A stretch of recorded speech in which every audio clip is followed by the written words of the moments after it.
നമസ്കാരം എൻ്റെ എല്ലാ കുട്ടികൾക്കും. വളരെയധികം സന്തോഷമുള്ള ഒരു ദിവസമാണ്. നിങ്ങളോടൊപ്പം കുറച്ച് കാര്യങ്ങളൊക്കെ ഷെയർ ചെയ്യാൻ പത്രത്തിൽ കഴിഞ്ഞ ദിവസങ്ങളിൽ വന്ന വാർത്ത, നിങ്ങളുടെ +2 ഒരു സർപ്രൈസ്, പിന്നെ നിങ്ങളുടെ പഠിത്തത്തെ കുറിച്ചുള്ള ചെറിയ കാര്യങ്ങളൂടെ കഴിഞ്ഞിട്ട് നമുക്ക് പെട്ടെന്ന് സ്റ്റാർട്ട് ചെയ്യാം. 2 യൂണിറ്റോട് ബാക്കി, അടിപൊളിയായിട്ട് സ്റ്റാർട്ട് ചെയ്യാം.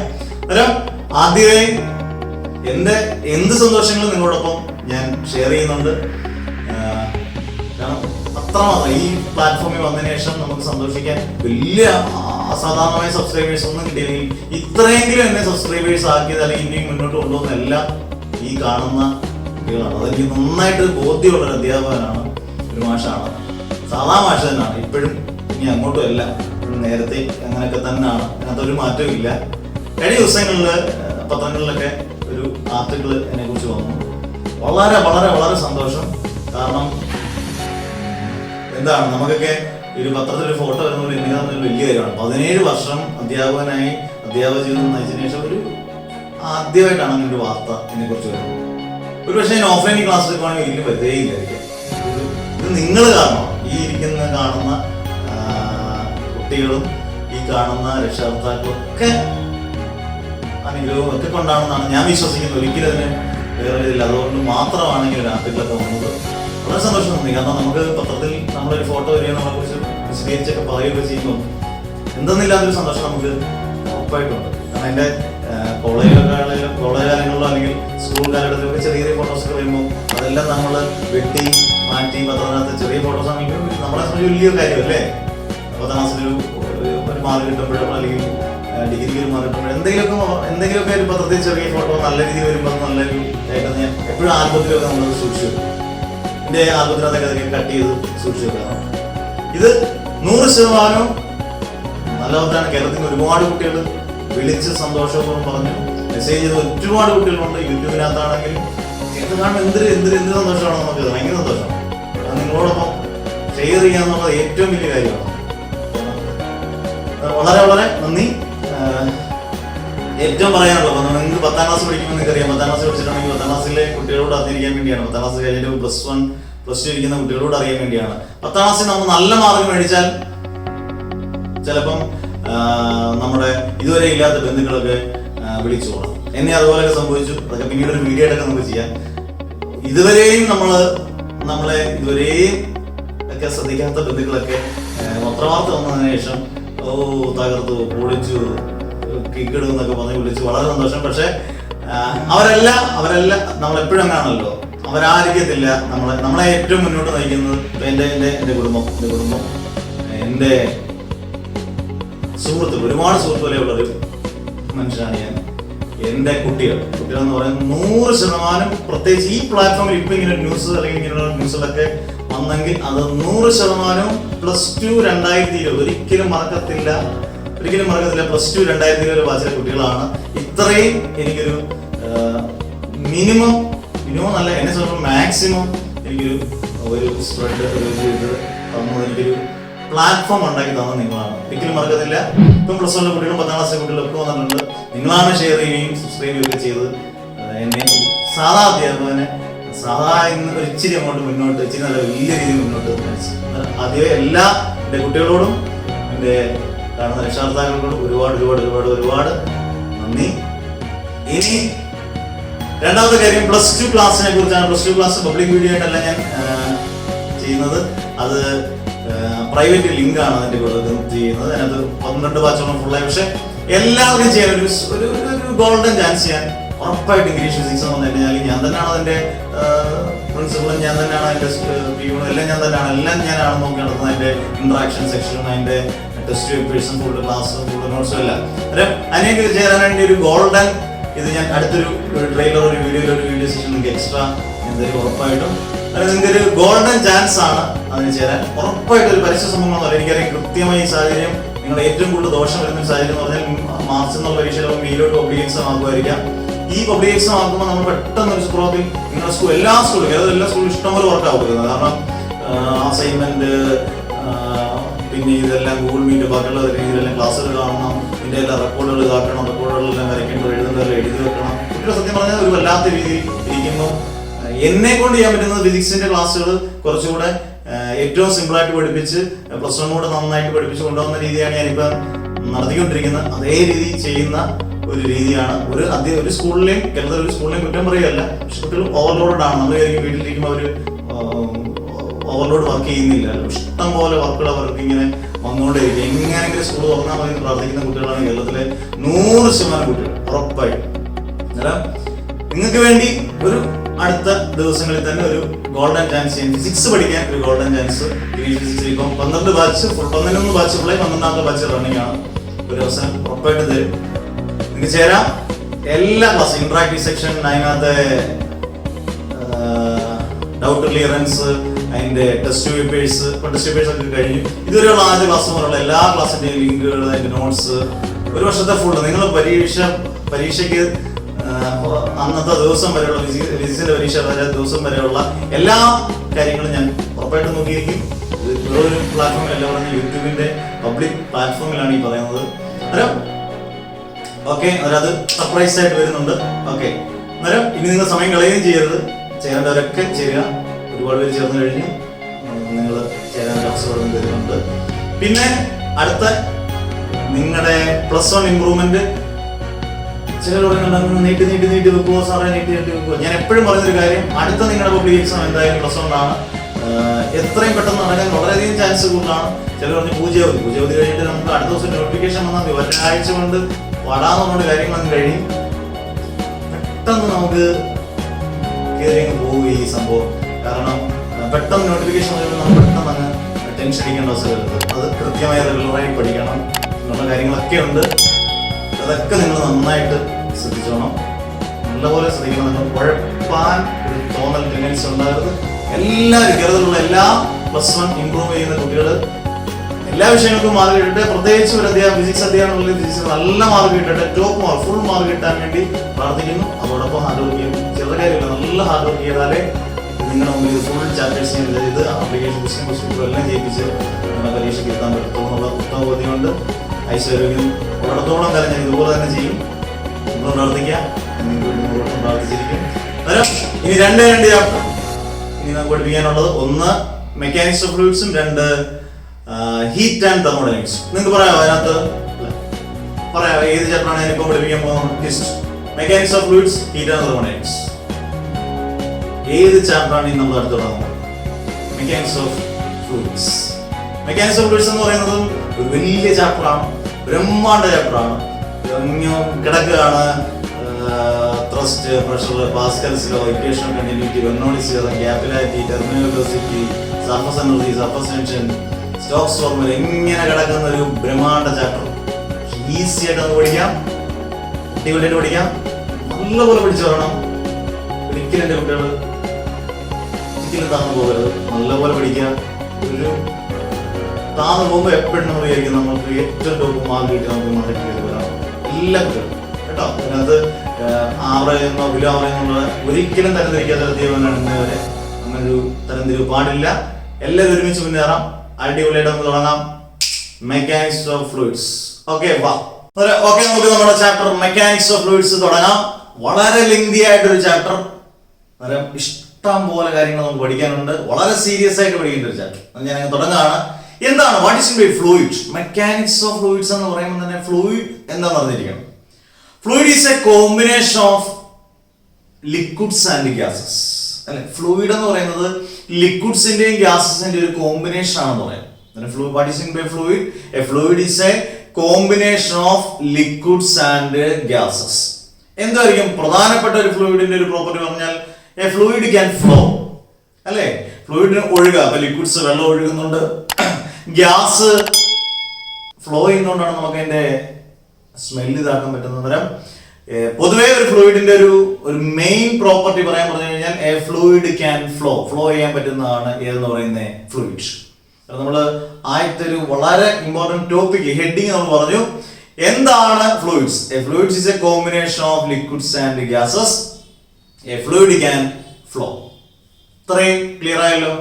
ഇനി ഇതിനകത്ത് വളരെ ഇമ്പോർട്ടന്റ് ആയിട്ട് ഒരു ടേമാണ് പ്രഷർ. പ്രഷർ ഇല്ലാത്ത ഒറ്റ കളി ഈ ചാപ്റ്ററിനകത്ത് ഒരുപാട് എടുത്ത് ഫുൾ നമ്മള് ഈ ചാപ്റ്ററിനകത്ത് നമ്മൾ സ്ഥിരം പറയുന്ന ഡയലോഗ്, വേട്ടയാടുന്ന ഒരു സാധനമാണ് പ്രഷർ. ഈ ചാപ്റ്റർ മൊത്തം പാസ്കൽസ് എടുത്താലും ബെർണോളിസ് തിയറി എടുത്താലും സർഫസ് ടെൻഷൻ എടുത്താലും ക്യാപ്പിലാരിറ്റി എടുത്താലും ഒക്കെ ഒരു പ്രഷർ ഉണ്ട് എല്ലായിടത്തും. ഒരു സാധാരണ ഒരു ലിക്വിഡ് അല്ലെങ്കിൽ ഫ്ലൂയിഡിനകത്ത് എന്തുണ്ട്, ഒരു ഗ്യാസിനകത്ത് ഒരു പ്രഷർ ഉണ്ട് സ്വാഭാവികമായിട്ട്. എന്താണ് പ്രഷർ? പ്രഷറിനെ നമുക്ക് വളരെ സിമ്പിൾ ആയിട്ട് നമ്മൾ ചെറിയ ക്ലാസ്സിൽ പഠിച്ചിരിക്കുന്നത് the force acting per unit area. The force acting per unit area. ഒരു യൂണിറ്റ് ഏരിയ, ഇതിപ്പോ ഒരു യൂണിറ്റ് ഏരിയ ആണെന്ന് വിചാരിക്കുക. ഈ യൂണിറ്റ് ഏരിയയിൽ ആക്ട് ചെയ്യുന്ന ഫോഴ്സിനെ പറയുന്ന പേരാണ് പ്രഷർ. ചില ടെക്സ്റ്റുകളിനകത്ത് ഇങ്ങനെയും കൊടുത്തിട്ടുണ്ട്, the thrust acting per unit area. Thrust എന്ന് പറഞ്ഞാൽ ഒരു ടോട്ടൽ നോർമൽ ഫോഴ്സിനെ പറയുന്ന പേര് തന്നെയാണ് ത്രസ്റ്റ്. എന്റെ നോട്ടിനകത്ത് നിങ്ങൾക്ക് thrust acting per unit area എന്നാണ്. Force acting per unit area എന്ന് എഴുതിയാലും കറക്റ്റ് ആണ്. What is mean by pressure? Pressure എന്ന് പറഞ്ഞാൽ what is mean pressure? Pressure is the force acting per unit area. ഇവിടെ മുതൽ ക്ലിയർ ആയിക്കണം. Pressure is the force acting per unit area. Acting per unit area എന്ന് പറഞ്ഞാൽ force by area. ഇവിടെ thrust എന്ന് പറഞ്ഞാൽ കറക്റ്റ് ആണ്, കാരണം thrust is the total normal force. Pressure is equal to force by area. Then what is the unit of pressure? Force in the unit എന്താണ്? Unit is, ഇനി ഇതൊക്കെ നമ്മൾ easy ആയിട്ട് പറയാം. Unit is force in the Newton by area meter square. Newton per meter square ആണ് ഏതിന്റെ unit? പ്രഷറിന്റെ ഒരു unit. ഫോഴ്സിന്റെ ന്യൂട്ടൺ ആണ്, ഏരിയയുടെ മീറ്റർ സ്ക്വയർ. അല്ല സ്റ്റാൻഡേർഡ് യൂണിറ്റ് ഉണ്ട്, നിങ്ങൾക്ക് അറിയാം, നിങ്ങളുടെ നാവിൻ തുമ്പത്ത് വന്നിട്ടുണ്ട്. പെട്ടെന്ന് പറഞ്ഞേ പാസ്കൽ. പാസ്കൽ ഇങ്ങനെയൊക്കെ വെച്ചാൽ നമ്മൾ പാസ്കൽസ് ലോ ഒക്കെ പഠിക്കുന്നത് വളരെ ഇമ്പോർട്ടൻ്റ് ആണ്. പാസ്കൽസ് ലോ ഒക്കെ അന്നേരം ന്യൂട്ടൺ പെർ മീറ്റർ സ്ക്വയർ അല്ലെങ്കിൽ പാസ്കൽ ആണ് ഇതിന്റെ യൂണിറ്റ്. ഒരു unit newton per metre square, മറ്റൊരു യൂണിറ്റ് പാസ്കൽ. ഓക്കെ, ഇനി നിങ്ങൾ അറിഞ്ഞിരിക്കേണ്ട ഒരു കാര്യം, ഈ പ്രഷർ എന്ന് പറയുന്നത് വേണമെങ്കിൽ പ്രഷറിന്റെ ഡയറക്ഷൻ കാണിക്കാം. ഇത്രമാത്രം പ്രഷർ ഉണ്ടെന്ന് നമുക്ക് നോക്കാം. ഇത്ര 5 പാസ്കൽ അല്ലെങ്കിൽ 8 പാസ്കൽ. അന്നേരം മാഗ്നിറ്റ്യൂഡും ഉണ്ട്, ഡയറക്ഷനും ഉണ്ട്. പക്ഷെ പ്രഷർ ഒരു സ്കെയിലാർ ക്വാണ്ടിറ്റിയാണ്. നിങ്ങൾ നന്നായിട്ട് പഠിച്ചിട്ടുള്ള കുട്ടികളാണെങ്കിൽ നേരത്തെ ഞാൻ ഇലക്ട്രിക് കറണ്ടിനും മാഗ്നിറ്റ്യൂഡും ഡയറക്ഷനും ഉണ്ട്, പക്ഷെ സ്കെയിലാർ ക്വാണ്ടിറ്റി എന്ന് പറയും. അതുപോലെ തന്നെയാണ് പ്രഷറും. അതിന് മാഗ്നിറ്റ്യൂഡും ഉണ്ട്, ഡയറക്ഷനും ഉണ്ട്, but it is always a scalar quantity, not the points. Okay, va? Pressure is a scalar quantity. Magnitude ഉണ്ട്, ഡയറക്ഷൻ ഉണ്ട്, എങ്കിൽ അത് വെക്ടർ ക്വാണ്ടിറ്റി ആണല്ലോ. എന്തുകൊണ്ട് അത് scalar quantity? because it does not obeys vector laws of addition. അഡീഷന്റെ laws obey ചെയ്യുന്നില്ല ഏത്? പ്രഷർ. അതുകൊണ്ട് അത് എന്ത് ക്വാണ്ടിറ്റി ആയിട്ട് മാറി? സ്കെയിലർ ക്വാണ്ടിറ്റി ആയിട്ട് മാറി. ഇത്രയും കാര്യങ്ങൾ ക്ലിയർ ആയി. എന്താണ് പ്രഷർ എന്ന് മനസ്സിലായി, യൂണിറ്റ് മനസ്സിലായി, സ്റ്റാൻഡേർഡ് യൂണിറ്റ് മനസ്സിലായി, സ്കെയിലാർ ക്വാണ്ടിറ്റി ആണുള്ള കാരണം മനസ്സിലായി. ഇനി പ്രാക്ടിക്കൽ യൂണിറ്റ്സ് ഓഫ് പ്രഷർ ഇവിടെ എഴുതിക്കോട്ടെ. പ്രാക്ടിക്കൽ യൂണിറ്റ്സ് ഓഫ് പ്രഷർ ഇതൊക്കെ നമ്മൾ അറിഞ്ഞിരിക്കണം. ചുമ്മാ ഞാൻ ഓടിച്ചുവിട്ടല്ല, വളരെ സീരിയസ് ആയിട്ടുള്ള ഒരു പഠനം തന്നെയായിരുന്നു. നമ്മൾ എല്ലാ ചാപ്റ്ററും ഒരു ഫുൾ ചാപ്റ്റർ റിവൈസ് ചെയ്താണ് വരുന്നത്. Practical units of pressure. Practical units ഒരുപാടുണ്ട്. ഇപ്പൊ നമ്മൾ കേട്ടില്ലേ അറ്റ്മോസ്ഫിയറിക് പ്രഷർ, ATM. നമ്മുടെ ATM അല്ല, നമ്മൾ പൈസ എടുക്കുന്ന ATM അല്ല, ATM. പിന്നെ മറ്റൊരെണ്ണം ബാർ, അത് നമ്മൾ ഉദ്ദേശിക്കുന്ന ബാർ അല്ല. 3 ടോർ. ഇത് മൂന്നും നിങ്ങൾ അറിഞ്ഞിരിക്കേണ്ടതാണ്. What are the 3 practical units of pressure? They are atmosphere, bar, torr. ഇതിന്റെ ഏറ്റവും വലിയ ഇമ്പോർട്ടൻസ് എന്ന് പറയുന്നത് ഇതിനെ എല്ലാം നമുക്ക് പാസ്കലിലോട്ട് കൺവേർട്ട് ചെയ്യണം. ഇപ്പം സെന്റിമീറ്ററിനെ മീറ്റർ ആക്കുന്ന പോലെ നമുക്ക് ഇതിനെ എല്ലാം എന്തിലോട്ട് കൺവേർട്ട് ചെയ്യണം? പാസ്കലിലോട്ട് കൺവേർട്ട് ചെയ്യണം. നോക്കിയേ, 1 അറ്റ്മോസ്ഫിയർ എന്ന് പറഞ്ഞാൽ 1.01325 into 10⁵ പാസ്കൽ. 1.01325 into 10⁵ പാസ്കൽ എന്ന് പറഞ്ഞാൽ അതിന്റെ അർത്ഥം ഏകദേശം 1 അറ്റ്മോസ്ഫിയർ 1.01 എന്ന് പറഞ്ഞാൽ ഏകദേശം 1 തുല്യമാണ്. ഏകദേശം ന്യൂമറിക്കൽ ഈക്വൽ ടു 1. 1 into 10⁵ എന്ന് പറഞ്ഞാൽ 10⁵ പാസ്കൽ. ഏകദേശം 1 അറ്റ്മോസ്ഫിയർ എന്ന് പറഞ്ഞാൽ 10⁵ പാസ്കലിന് തുല്യമാണ്. കറക്റ്റ് വാല്യൂ ഞാൻ എഴുതുന്നേ ഉള്ളൂ. 1.01325 × 10⁵ പാസ്കൽ. 1 ബാർ എന്ന് പറഞ്ഞാൽ 10⁵ പാസ്കൽ. 1 ടോർ എന്ന് പറഞ്ഞാൽ 133 പാസ്കൽ. ടോർ എന്നൊക്കെ പറഞ്ഞ മെർക്കുറിയുടെ, പിന്നീട് നിങ്ങൾ പഠിക്കുമല്ലോ, മെർക്കുറിയുടെ പ്രഷറൊക്കെ നമ്മൾ മെഷർ ചെയ്യുന്നതിനൊക്കെ ഉപയോഗിക്കുന്നതാണ് ഈ ടോർ എന്ന് പറയുന്നത്. എന്നാൽ ഞാൻ 3 ഞാൻ കൺവേർട്ട് ചെയ്തു പാസ്കലിലോട്ട്. 1 അറ്റ്മോസ്ഫിയർ എന്ന് പറഞ്ഞാൽ എന്റെ കൂട്ടത്തിൽ പറഞ്ഞ 1.01325 × 10⁵ Pascal and 1 bar is equal to 10⁵ pascal and 1 torr is equal to 133 pascal. ഇനി നിങ്ങൾ ഈ രണ്ടെണ്ണം നോക്കുമ്പോൾ ഏകദേശം 1 അറ്റ്മോസ്ഫിയറും 1 ബാറും ഈക്വൽ എന്ന് പറഞ്ഞാൽ നമുക്കതിനെ കട്ട് ചെയ്ത് കളയാൻ പറ്റുമോ? തെറ്റാണ് എന്ന് പറയാൻ പറ്റുമോ? നിങ്ങളൊന്ന് ശരിക്കും നോക്കിയേ. അതിന് ആദ്യം ക്ലൂ ഇട്ടെ. 1 അറ്റ്മോസ്ഫിയർ എന്ന് പറഞ്ഞാൽ 1.0 എന്ന് പറഞ്ഞാൽ 1 തുല്യമാണ് അല്ലെ.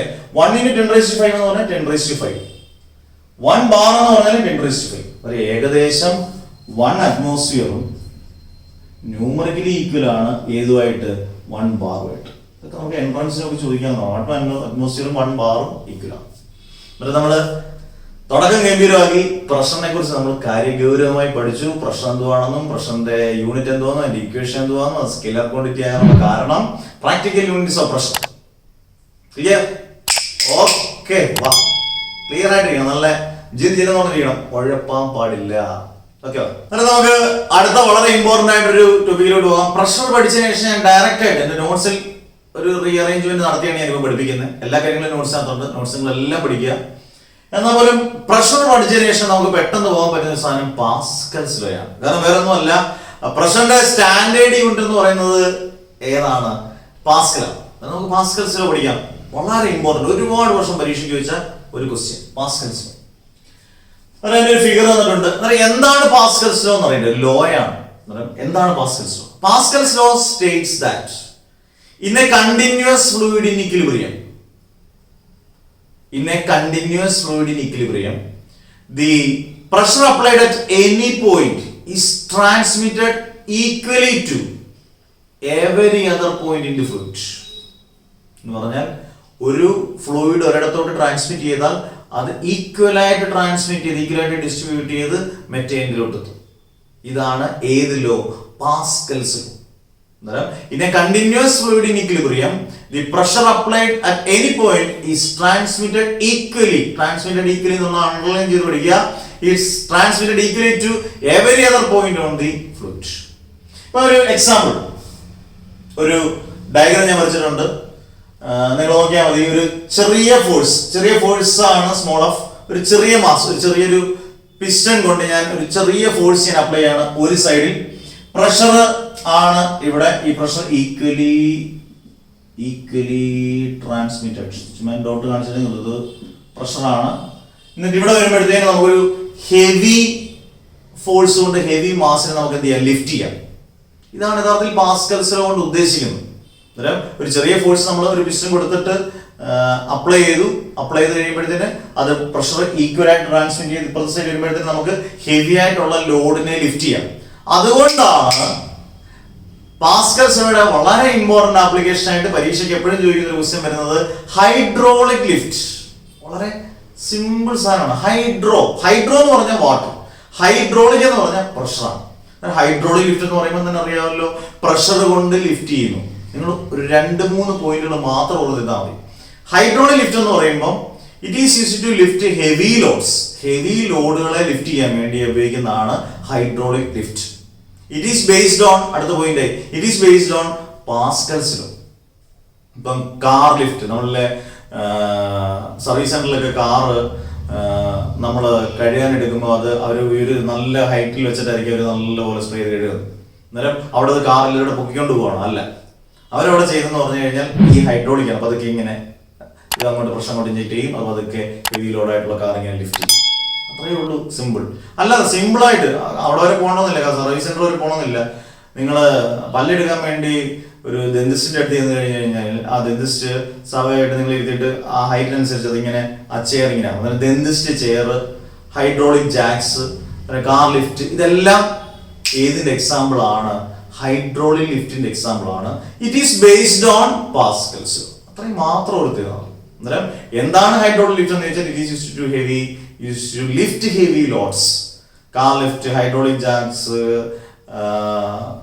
dentist chairs are examples of hydraulic lift. The basic principle is based on hydraulic liftന്റെ basic principle. മറന്നുപോയത് പാസ്കൽസ് ലോ. അത് ഒരുപാട് ഇടത്തിൽ ചോദിച്ചിട്ടുണ്ട്. പാസ്കൽസ് ലോ പല രീതിയിൽ എങ്ങനെ ചോദിച്ചിട്ട് ഹൈഡ്രോളിക് ലിഫ്റ്റ് ആണ് അതിന്റെ ആപ്ലിക്കേഷൻ. ഹൈഡ്രോളിക് ലിഫ്റ്റ് തന്നതിന് ശേഷം ഏത് ലോ ആണ് ഇതിനെ ബന്ധപ്പെടുത്തി ചോദിക്കുന്നത് വെച്ച് കണക്ട് ചെയ്ത് ചോദിക്കുന്നത് കഴിഞ്ഞാൽ അത് പാസ്കൽസ് ലോ ആണ്. നമ്മൾ പാസ്കൽസ് ലോ എന്താണെന്ന് പഠിച്ചു. എന്താണ് ഹൈഡ്രോളിക് ലിഫ്റ്റ്? നിങ്ങൾ പാസ്കൽസ് ചോദിക്കുമ്പോൾ തന്നെ ഇങ്ങനെ ഒരു ഫിഗർ ആണ് വരച്ചേക്കണം. മാറ് കുറയുന്നതായിട്ടൊരു തോന്നൽ ഉണ്ടാകണ്ട.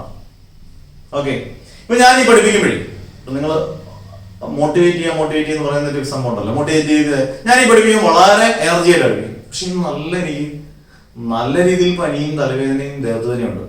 പക്ഷെ എന്റെ ഡ്യൂട്ടിയാണ് നിങ്ങൾക്ക് കൃത്യമായിട്ട് ക്ലാസ് ഇട്ടിരുന്ന് പഠിപ്പിക്കാൻ. ഞാൻ തന്നൊരു വാക്കാണ് നിങ്ങൾക്ക് ഇമ്പ്രൂവ്മെന്റ് ഫുൾ ചാപ്റ്റേഴ്സ് തീർക്കാനുള്ളത്. അത് ഞാൻ അതിനകത്തൊരു മാറ്റം വരുത്താതെ നന്നായിട്ട് ശരീരവേദനയും ഒക്കെ ഉണ്ടെങ്കിൽ പോലും ക്ലാസ് എടുക്കുന്നത് അതുകൊണ്ടാണ്. അന്നേരം നിങ്ങൾക്ക് കിട്ടുന്ന, എനിക്ക് തരാൻ പറ്റുന്ന ഒരു തിരിച്ചറിവ് പറയുന്നത് നിങ്ങൾ നന്നായിട്ട് പഠിക്കുക. ഏത് പ്രതിസന്ധി ഘട്ടത്തിലും നിങ്ങൾ എന്ത് ചെയ്യണം? നല്ല പോലെ പഠിച്ച് നല്ല മാർക്ക് മേടിക്കുമ്പോൾ ദൈവം നമ്മുടെ കൂടെ ഉണ്ടാകും. നിങ്ങൾക്ക് നല്ല മാർക്ക് കിട്ടും. ഓക്കെ, അതായത് നമുക്ക് പാസ്കൽസ് ലോയുടെ പ്രൂഫ് പഠിക്കാം. Proof of Pascal's law. Okay, അടുത്ത നമുക്ക് പാസ്കൽസ് ലോ കഴിഞ്ഞു. അടുത്ത പ്രൂഫ് ഓഫ് പാസ്കൽസ്. വളരെ ഇമ്പോർട്ടന്റ്. പാസ്കൽസ് ലോയുടെ പ്രൂഫ് എന്ന് പറഞ്ഞാൽ എന്തായിരിക്കണം? ഇപ്പം 2 പോയിന്റ് എടുത്താലും 3 പോയിന്റ് എടുത്താലും എല്ലാ പോയിന്റിലെയും പ്രശ്നം എന്തായിരിക്കണം? ഈക്വൽ ആയിട്ട് എടുക്കണം. എന്നിട്ട് നമുക്ക് തുടങ്ങാം. അതായത് ഞാൻ ആദ്യം ഇവിടെ ഒരു പടം വരച്ചു. ഈ പടത്തിന് എളുപ്പം വരയ്ക്കാനുള്ള മാർഗ്ഗം ഞാൻ പറഞ്ഞുതരാം. ഈ പടം വരച്ചിട്ടുണ്ട്. നിങ്ങൾക്ക് കാണുമ്പോൾ എളുപ്പം തോന്നും, അത്ര എളുപ്പമുള്ള പടമല്ല. അതിനകത്ത് 3 പോയിന്റ് ABC 3 പോയിന്റ് എടുത്തു. ആ 3 പോയിന്റ് ഒരു ട്രയാങ്കിൾ ഷേപ്പ് ആക്കി. അതിനിടയിലുള്ള ആംഗിൾ ആണ് തീറ്റ. അന്നേരം 3 പോയിന്റ് വെച്ചൊരു ഒരു ബോഡി പോലെ നമ്മളാക്കി. അതിന്റെ ട്രയാങ്കിൾ ഷേപ്പ് ആണ് ABC. അതിനിടയിലുള്ള ആംഗിൾ എന്ന് പറയുന്നത് തീറ്റ. ഇനി എ എന്ന് പറയുന്ന അവിടുത്തെ ഫോഴ്സും ഏരിയയും നമ്മൾ എവിടെയാണ് നോട്ട് ചെയ്യുന്നത് നോക്കി. ഒരെണ്ണം പഠിച്ച എളുപ്പമാണ്. എ ഇതാണ്. എയുടെ ഓപ്പോസിറ്റ് ആയിട്ട് വേണം അതിന്റെ ഫോഴ്സും അതിന്റെ ഏരിയ എഴുതാൻ. ഇത് എ അല്ലേ? ഇതിന്റെ ഓപ്പോസിറ്റ് അല്ലേ ഇവിടെ വരുന്നത്? എഫ് എന്ന് എഴുതുമ്പോൾ എഫ് ക്യാപിറ്റൽ അതിന്റെ സഫിക്സ് ആയിട്ട് വേണം എഴുതാൻ. അതിന്റെ കൂട്ടത്തിൽ എഴുതരുത്. ഏരിയ എഴുതുമ്പോഴും എ എന്ന് എഴുതുക. കാരണം എ എന്ന് പറയുന്ന പോയിന്റ് ഓപ്പോസിറ്റ് ആയിട്ട് അതിന്റെ ഫോഴ്സും അതിന്റെ ഏരിയ എഴുതി. ബി എന്ന് പറയുന്ന പോയിന്റ് ഇതാണ്. അതിന്റെ ഓപ്പോസിറ്റ് ആയിട്ട് അതിന്റെ ഫോഴ്സും അതിന്റെ ഏരിയ എഴുതി. എളുപ്പമല്ലേ? സി എന്ന് പറയുന്ന പോയിന്റ് ഓപ്പോസിറ്റ് ആയിട്ട് അതിന്റെ ഫോഴ്സും അതിന്റെ ഏരിയ എഴുതി. ഇത്രയും ക്ലിയർ ആയിരുന്നു. F A, F B, F C എന്ന് പറയുന്ന എല്ലാം എ ബി സിയുടെ ഫോഴ്സ് ആണ്. എ ബി എ സി എന്ന് പറയുന്ന എല്ലാം അതിന്റെ ഏരിയ. എങ്ങനെയാണ് ഡിനോട്ട് ചെയ്യുന്നത് മനസ്സിലായല്ലോ? അതാത് പോയിന്റുകൾ ഓപ്പോസിറ്റ് ആയിട്ട് അതിന്റെ ഫോഴ്സ് ഏരിയ എഴുതുക. ഇനി നമുക്ക് പതുക്കെ ഫിഗറിലോട്ട് പോവാം. ഇവിടെ ആംഗിൾ ഉണ്ട് തീറ്റ. അങ്ങനെയാണെങ്കിൽ സൈൻ തീറ്റ വെച്ച് നമുക്ക് അതിന്റെ ഫോഴ്സും ഏരിയയും കണ്ടുപിടിക്കാം. ഫോഴ്സും ഏരിയയും sine theta is equal to, sine theta എന്ന് പറഞ്ഞാൽ opposite side by adjacent side. Force എഴുതുമ്പോൾ ഇതാണ് ആംഗിൾ. ഓപ്പോസിറ്റ് സൈഡ് എന്ന് പറയുന്നത് ഇത്, അഡ്ജസന്റ് സൈഡ് എന്ന് പറയുന്നത് ഇതാണ് അല്ലേ? എന്നിട്ട് നിങ്ങൾ നോക്കിയേ, sine theta is equal to force എന്ന് പറയുന്നത് F C, opposite side F C. Hypotenuse എന്ന് പറയുന്നത് F B, F C by F B. Sine theta is opposite side by hypotenuse. Sine theta is F C by F B. Cross multiply ചെയ്യുമ്പോൾ F B sine theta is equal to F B sine theta is equal to F C. Simple step. Equation number 1. ഇതേപോലെ sine theta വെച്ച് area കണ്ടുപിടിക്കുക. Area കണ്ടുപിടിക്കുമ്പോൾ അതേപോലെ തന്നെ വരും.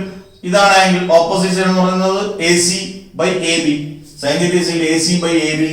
അതിൽ നിന്ന് cross multiply ചെയ്യുക. A B sine theta is equal to A C. Equation number 2. Clear? Equation 1 divide by equation 2.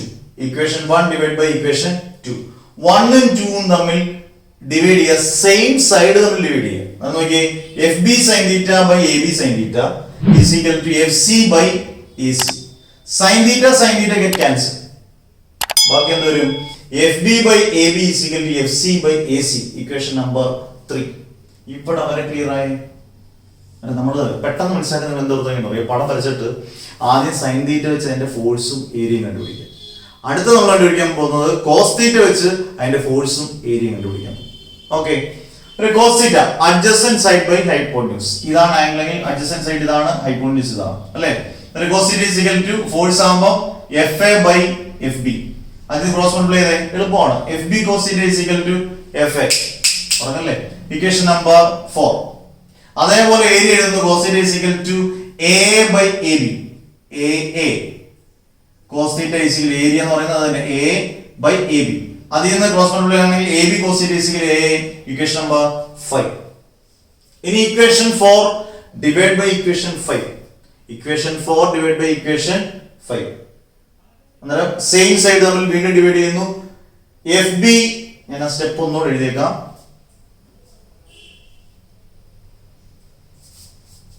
ഇങ്ങോട്ടൊക്കെ എഴുതും. Sorry equation 4 divided by equation 5. Therefore FB cos theta by AB cos theta, നിങ്ങൾക്ക് ഒരു step കൊണ്ട് confusion ഉണ്ടാവണ്ട, is equal to FA by A. cos theta cancel. അടുത്ത step FB by AB is equal to FA by A, equation number 6.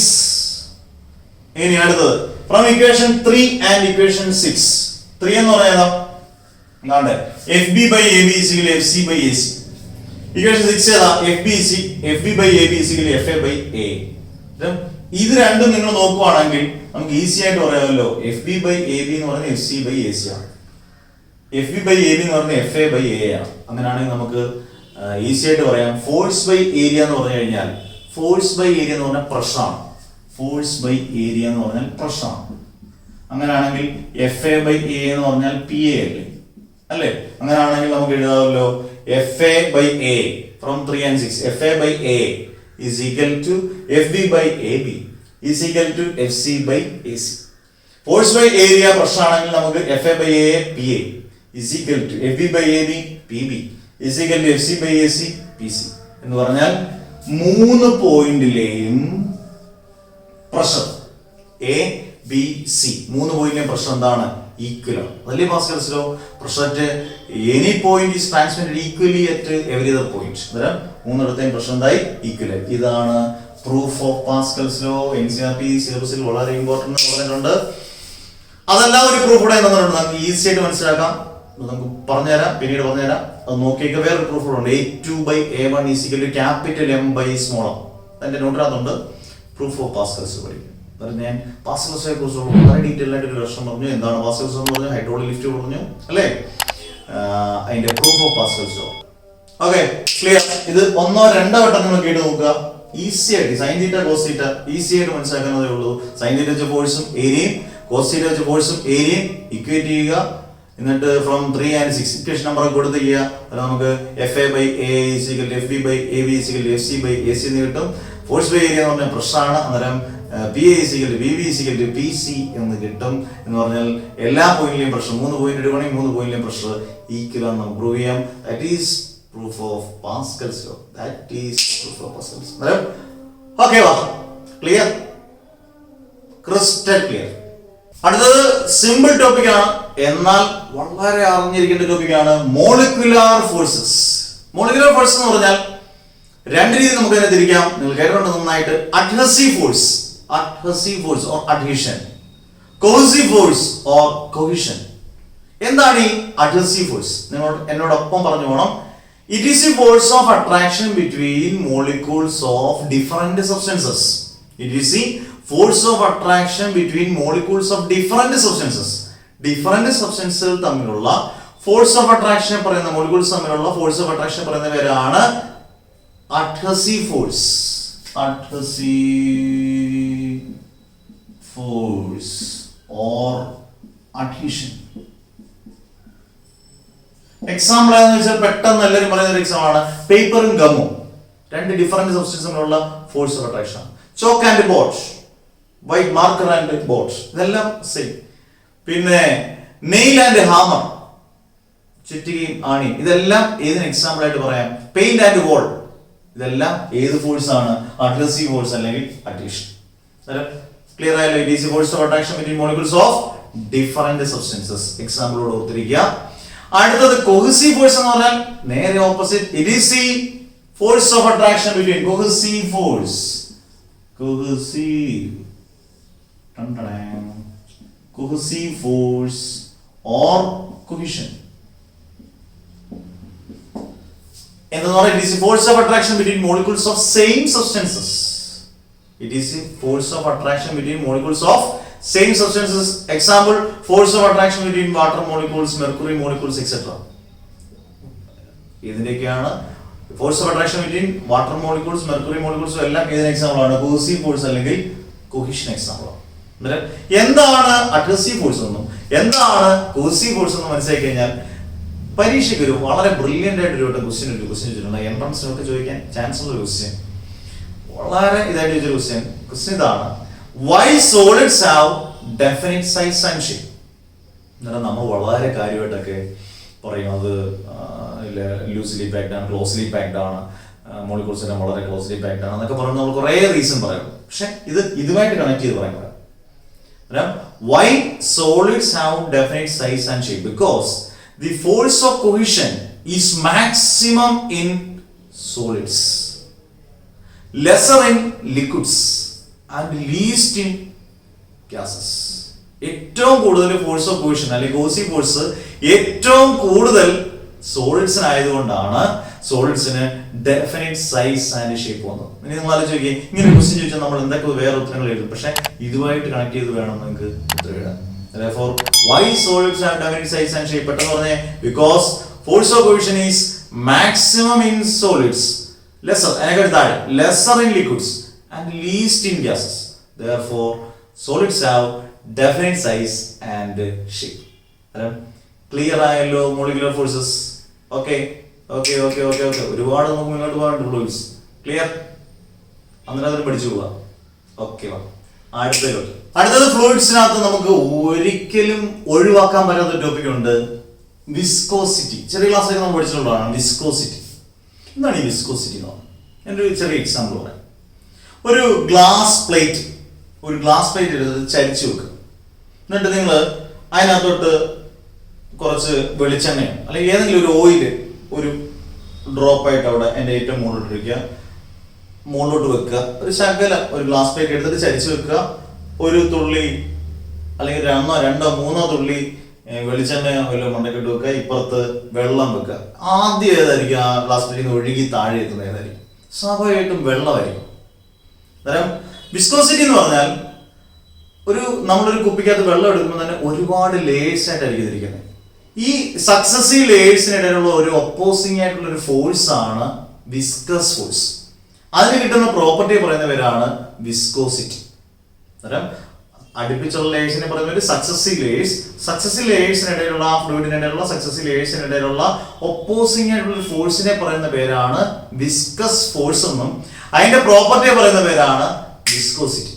ഞാൻ പെട്ടെന്ന് നിങ്ങൾക്ക് പറയാനുള്ള example ഇവിടെ രണ്ട് കോളായിട്ടുണ്ട്: viscous liquids, mobile liquids. Viscosity എന്നാൽ കുറച്ച് ഒപ്പോസിംഗ് ആയിട്ടുള്ള സാധനമായിരിക്കും. മൊബൈൽ എന്ന് പറഞ്ഞാൽ നമ്മളിപ്പോൾ മൊബൈലിൽ കൈക്കൊണ്ടു പോകുന്നതാണ് അല്ലേ? അന്നേരം വളരെ ഫ്ലോയിൽ പോകുന്നതിനെ പറയുന്ന പേരാണ് നല്ലപോലെ മൂവ് ചെയ്യുന്നതിനെ പറയുന്ന പേരാണ് മൊബൈൽ ലിക്വിഡ്സ്. അന്നേരം അതിന്റെ കാറ്റഗറി ഞാൻ പറയുന്നത് വിസ്കസ് ലിക്വിഡ്സിന്റെ എക്സാമ്പിൾ ആണ് ഓയിൽ, ഹണി, തേൻ, ഗ്രീസ്, ടാർ. ഇതെല്ലാം വിസ്കസ് ലിക്വിഡ്സ് വരുന്നത്. എന്നാൽ മൊബൈൽ ലിക്വിഡ്സ് വരുന്നതാണ് വാട്ടർ, കെറസിൻ, പെട്രോൾ, ഡീസൽ.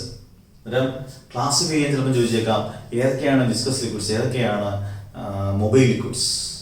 അന്നേരം നിങ്ങൾ മൊബൈൽ എന്ന് പറയുന്ന വാക്കുകൾ പഠിച്ചിട്ടില്ലെങ്കിൽ പഠിച്ചേക്കുക. എക്സാമ്പിൾ കൊടുത്തിരിക്കുക: water, kerosene, petrol, diesel, viscous liquid, oil, honey, grease, tar. അന്നേരം എന്താണ് വിസ്കോസിറ്റി എന്ന് ഞാൻ പറഞ്ഞു. എന്താണ് വിസ്കസ് ലിക്വിഡ്സും മൊബൈൽ ലിക്വിഡ്സിന്റെ എക്സാമ്പിൾ പറഞ്ഞു. ഇനി വളരെ ഇമ്പോർട്ടന്റ് ആയിട്ടൊരു ടേം വെലോസിറ്റി ഗ്രേഡിയന്റ്. പലരും ഇതങ്ങ് വിട്ടങ്ങ് പോകും. വെലോസിറ്റി ഗ്രേഡിയന്റ് പ്രത്യേകിച്ച് ഡിനോമിനേറ്ററിലുള്ള ലെറ്റർ ഒന്നും ഇല്ല, എന്നാലും വെലോസിറ്റി ഗ്രേഡിയന്റ് അറിഞ്ഞിരിക്കണം. ഇതുപോലെ heat and thermodynamics temperature gradient ഉണ്ട്. വെലോസിറ്റി ഗ്രേഡിയന്റ് എന്ന് പറഞ്ഞാൽ it is rate of change of velocity with distance. ഒന്നുകൂടെ പറയട്ടെ, it is the rate of change of velocity with distance. അത് നോക്കിക്കോണം. വെലോസിറ്റി ഗ്രേഡിയന്റ് വളരെ സിമ്പിൾ ആണ്. Velocity gradient okay, velocity gradient equal rate of change of velocity v ആണെങ്കിൽ change എന്ന് പറയുന്നത് dv. Rate of change എന്ന് പറയുമ്പോൾ divide rate of change of velocity with distance x ആണ് ഡിസ്റ്റൻസ് ചേഞ്ച് എന്ന് പറയുന്നത് dx. റേറ്റ് ഓഫ് ചേഞ്ച് ആകുമ്പോൾ velocity gradient is equal to dv by dx. ഇത് വളരെ ആവശ്യമാണ് നമുക്ക് അടുത്ത എക്സ്പ്രഷൻ ഫോർ വിസ്കസ് ഫോഴ്സ് പഠിക്കുമ്പോൾ. അന്നേരം ഞാൻ 3 ടേം പറഞ്ഞു. What is mean by viscosity? Viscous liquids mobile ലിക്വിഡ്സും 2 കോളമായിട്ട് എക്സാമ്പിളിൽ ഓർത്തിരിക്കുക. എന്താണ് വെലോസിറ്റി ഗ്രേഡിയന്റ് ഇക്വേഷൻ ഓർത്തിരിക്കുക. F is velocity gradient is equal to dv by dx. അത്രയും ക്ലിയർ ആയല്ലോ. ഇത്രയും ക്ലിയർ ആയെങ്കിൽ മാത്രമേ നമുക്ക് expression for viscous force, coefficient of viscosity എന്ന് പറയുന്ന 2 ടേം വളരെ ഇമ്പോർട്ടന്റ് ആയിട്ട് വന്നിരിക്കും. ഓക്കെ, അടുത്ത നമ്മൾ പഠിക്കാൻ പോകുന്നത് expression for viscous force. Expression for viscous force പഠിക്കണമെങ്കിൽ വിസ്കോസിറ്റി എന്താണെന്നൊക്കെ അറിഞ്ഞിരുന്നാൽ മാത്രമേ പറ്റത്തുള്ളൂ. ന്യൂട്ടൺസ് ഇക്വേഷൻ ഞാൻ ബ്രാക്കറ്റ് ചെയ്തോളാം. നമ്മൾ ന്യൂട്ടന്റെ ഇക്വേഷൻ ആണ് വിസ്കസ് ഫോഴ്സിനെ കുറിച്ചുള്ളത്. അത് നിങ്ങളോട് പരീക്ഷയ്ക്ക് derive an expression for Newton's equation for viscous force എന്ന് ചോദിച്ചാലും 2 സെയിം ആണ്. എക്സ്പ്രഷൻ ഫോർ വിസ്കസ് ഫോഴ്സ് തന്നെയാണ് ന്യൂട്ടൺസിന്റെ ഇക്വേഷൻ. വിസ്കോസിറ്റി ആയിട്ട് ബന്ധപ്പെട്ട ന്യൂട്ടന്റെ ഇക്വേഷൻ ആണ് നമ്മൾ പറയാൻ പോകുന്നത്. ഒരു എക്സ്പ്രഷൻ ഫോർ വിസ്കസ് ഫോഴ്സ് എന്ന് പറഞ്ഞാൽ വിസ്കസ് ഫോഴ്സിനെ നമുക്ക് എന്തെങ്കിലും ഫോഴ്സ് ആണല്ലോ F എന്ന് ഡിനോട്ട് ചെയ്യും.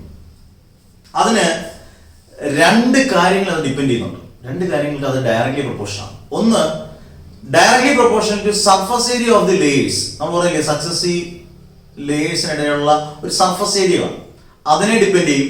2, വെലോസിറ്റി ഗ്രേഡിയന്റിനെ ഡിപ്പെൻഡ് ചെയ്യും. അതുകൊണ്ടാണ് ഞാൻ മുമ്പ് വെലോസിറ്റി ഗ്രേഡിയന്റ് പഠിപ്പിച്ചത്. ഈ വെലോസിറ്റി ഗ്രേഡിയന്റ് പഠിപ്പിച്ചില്ലെങ്കിൽ നിങ്ങൾ ചോദിക്കും എന്തിനാണ് വെലോസിറ്റി ഗ്രേഡിയന്റ് ഇവിടെ വന്നത്, എന്താണ് വെലോസിറ്റി ഗ്രേഡിയന്റ്, നിങ്ങൾ ചോദ്യം ചോദിക്കാം. അന്നേരം viscous force is directly proportional to surface area A. Clear? Viscous force is directly proportional to velocity gradient dv by dx. രണ്ടും ഡയറക്ട്ലി പ്രൊപ്പോർഷൻ ആണ്. രണ്ടും ഒരു സൈഡ് F ആണ്.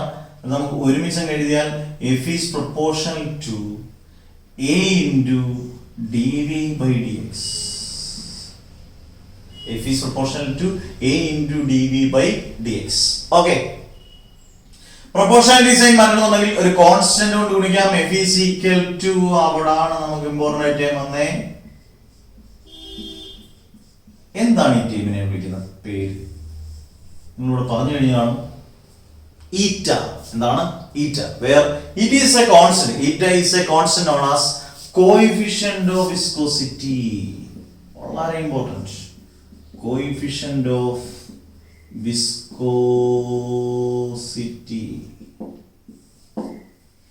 ഒന്നുകൂടെ പെട്ടെന്ന് നിങ്ങൾ കാണാൻ പറഞ്ഞ F is proportional to A, F is proportional to dv by dx. ഒരുമിച്ച് എഴുതിയാൽ F is proportional to A into dv by dx. F is equal to eta into A into dv by dx, where eta is known as constant known as coefficient of viscosity. ഇനി coefficient of viscosity ഒരു definition പറഞ്ഞാൽ നിങ്ങൾ equation ഒന്നുകൂടെ എഴുതുക. F is equal to eta into A into dv by dx. അതിന് നമുക്ക് വേണ്ടത് coefficient of viscosity F is equal to eta എന്ന് എഴുതണമെന്നുണ്ടെങ്കിൽ എന്തൊക്കെ ആയാൽ F is equal to eta എന്ന് എഴുതാം. അത് നിങ്ങൾ പെട്ടെന്ന് നോക്കാം. F is equal to eta അല്ലെങ്കിൽ തിരിച്ചെഴുതാമല്ലോ. eta is equal to F. F is equal to eta എന്ന് തന്നെ എഴുതാം. അങ്ങനെയാണെങ്കിൽ A എന്ന് പറയുന്ന ഏരിയ അല്ലേ, A എന്ന് പറയുന്നത് 1 മീറ്റർ സ്ക്വയർ ആയിരിക്കണം. dv by dx എന്ന് പറയുന്നത് 1 ആയിരിക്കണം. എന്ന് പറഞ്ഞാൽ അതിന്റെ അർത്ഥം ഈറ്റ എന്ന് പറയുന്ന coefficient of viscosity is defined as the force acting per unit area. Acting per unit area എന്ന് പറഞ്ഞാൽ A is equal to 1 meter square when the velocity gradient എന്ന് പറഞ്ഞാൽ dv by dx is unity. ഒന്നുകൂടെ ഞാൻ define ചെയ്യാം. F is equal to eta. ഈറ്റയ്ക്കുള്ള definition ആണ് coefficient of viscosity is defined as the force. അത് ടാൻജൻഷ്യൽ ഫോഴ്സ് ആ force acting per unit area when the velocity gradient is unity. അത് നിങ്ങൾ ഇങ്ങനെ എഴുതിയേക്കണം. F is equal to eta into A into dv by dx.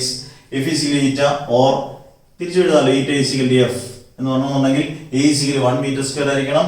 dv by dx എന്ന് പറയുന്നത് 1 ആയിരിക്കണം. Therefore coefficient of viscosity is defined as the tangential force അല്ലെങ്കിൽ force acting per unit area when the velocity gradient is unity. ഇത്രയും കാര്യങ്ങൾ നിങ്ങൾ വിസ്കോസിറ്റിയെ കുറിച്ച് പഠിച്ചിരിക്കണം. Viscosity, viscous force, mobile liquids, expression for viscous force what is the expression for coefficient of viscosity, അതിന്റെ ഡയമെൻഷനും അതിന്റെ യൂണിറ്റും ഒക്കെ നോട്ടിനകത്തുണ്ട്. അതൊക്കെ സിമ്പിൾ ആയിട്ട് നിങ്ങൾ മനസ്സിലാക്കാനുള്ള കാര്യം. ക്ലിയർ ആയല്ലോ? വിസ്കോസിറ്റി.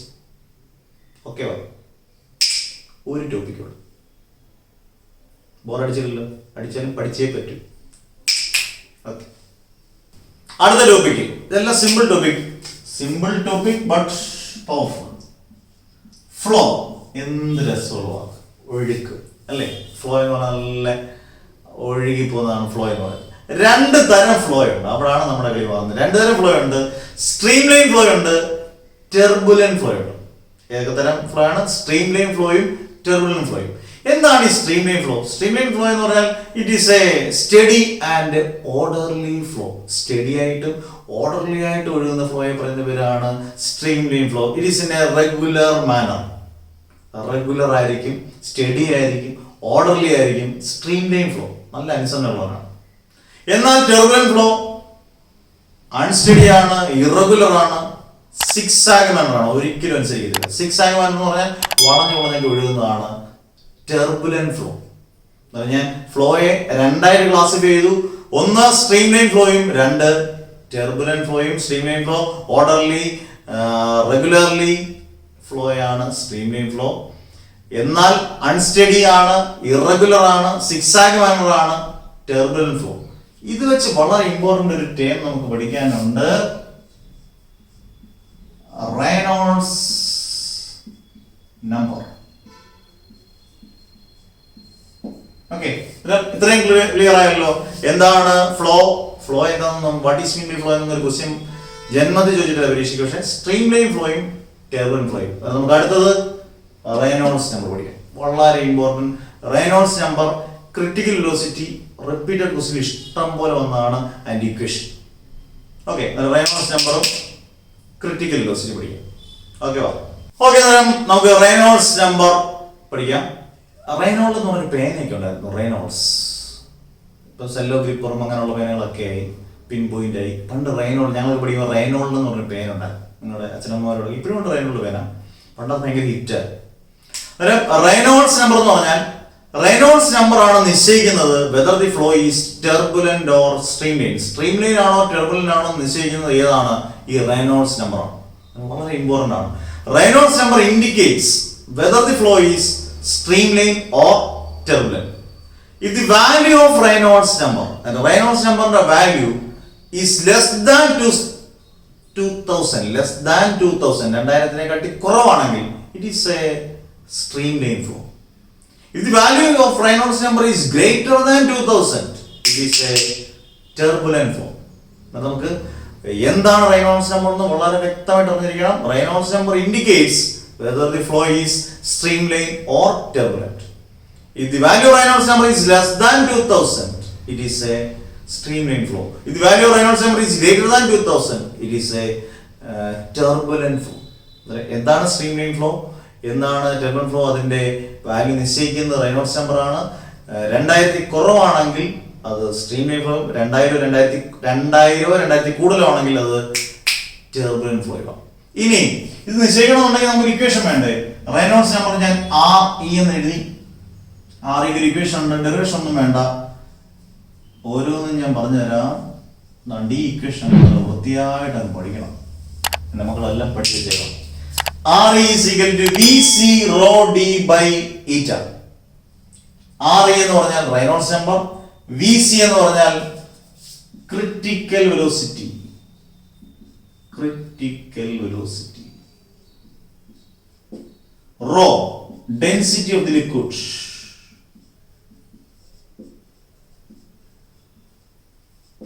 Eta, ഇപ്പൊ നമ്മൾ പഠിച്ചുള്ളൂ. ഇത്രയും ഈറ്റയ്ക്ക് പോകണം.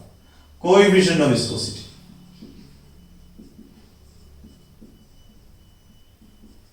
D, ഒരു ട്യൂബ് എടുക്കുന്ന ട്യൂബിന്റെ diameter of the tube.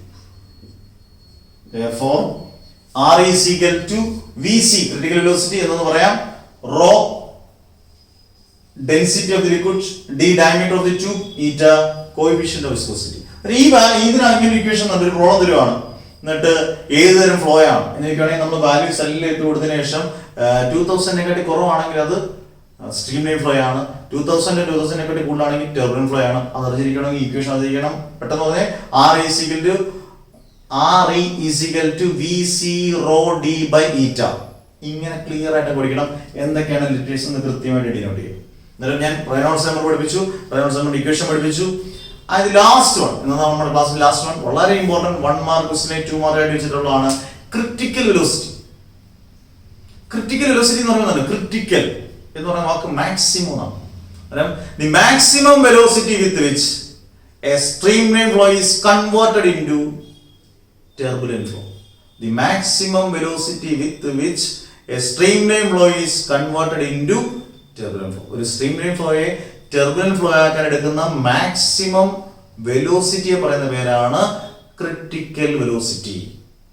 Okay, അന്നേരം നമ്മൾ flow, streamline flow, turbulent flow, Reynolds number, critical velocity, ഇതിനപ്പുറം വേറെ ക്വസ്റ്റ്യൻ ചോദിക്കത്തില്ല.